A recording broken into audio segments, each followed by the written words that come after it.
বন্ধুরা, রুমাস কিচেনে সবাইকে ওয়েলকাম জানিয়ে আজকের রেসিপি শুরু করছি। আজকে কিন্তু আমি দেখাবো রুই মাছের মাথা দিয়ে পোলাও। এখানে আমি রুই মাছটা লাল করে ভেজে নিয়েছি, দেখতেই পাচ্ছেন। মাছটাকে আমি আগেই ভেজে রেখেছি। আর এখানে নিয়েছি 1 কাপ দেরাদুন রাইস চাল, আর নিয়েছি একটুখানি 1 চামচ মতো নিয়েছি কাজু, 1 চামচ কিশমিশ। বাকিটা করতে করতে দেখিয়ে দিচ্ছি, আমার সাথে থাকুন, দেখতে থাকুন। কড়াইটা গরম হয়ে গেছে, দিয়ে দিচ্ছি সাদা তেল। দেবো ঘিটা তেলের সাথে, দিচ্ছি 1 চামচ ঘি।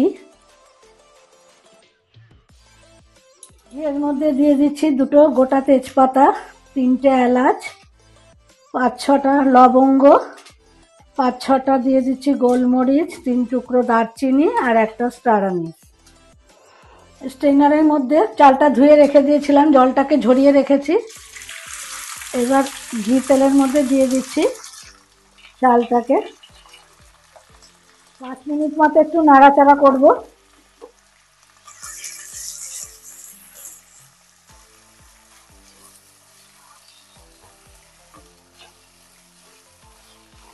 মধ্যে আমি একটুখানি হলুদ অ্যাড করে দিচ্ছি। এখন দিয়ে দিচ্ছি কাজু, দিয়ে দিচ্ছি কিশমিশ, দিয়ে আবার একটু নাড়াচাড়া করে নিচ্ছি।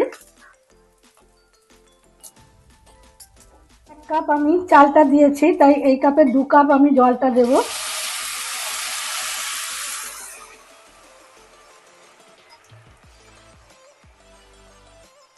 কটা গোটা লাল লঙ্কা, পরিমাপ মতো একটু লবণ দিয়ে দেব।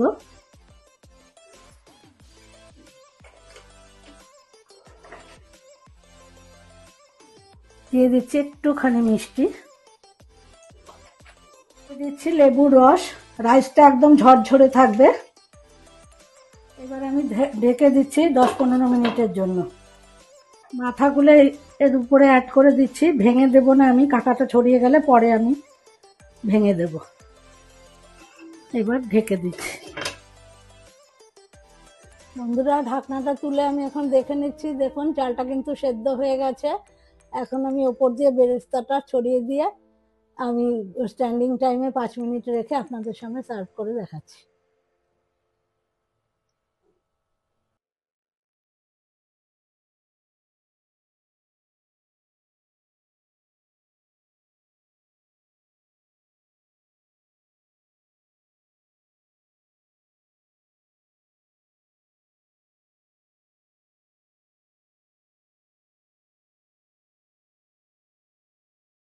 বন্ধুরা, রুই মাছের মাথা দিয়ে পোলাও কিন্তু আমার একেবারে রেডি। যারা মাছের মাথা খেতে চায় না, তাদেরকে এরকম সুস্বাদু করে বানিয়ে দিলে কিন্তু লাফিয়ে খেয়ে নেবে। তো এরকম ভাবে বাড়িতে একদিন ট্রাই করুন, দেখবেন খুব ভালো লাগবে কিন্তু খেতে। আমরাও ট্রাই করেছি, খেয়েছি, ভালো লেগেছে, তাই আপনাদের সঙ্গে আবার সার্ভ করে দেখালাম। আর ভালো লাগলে কিন্তু লাইক, শেয়ার, পেজটা ফলো করতে ভুলবেন না। সবাই ভালো থাকবেন, সুস্থ থাকবেন। ভিডিওটা এখানেই শেষ করছি। টাটা।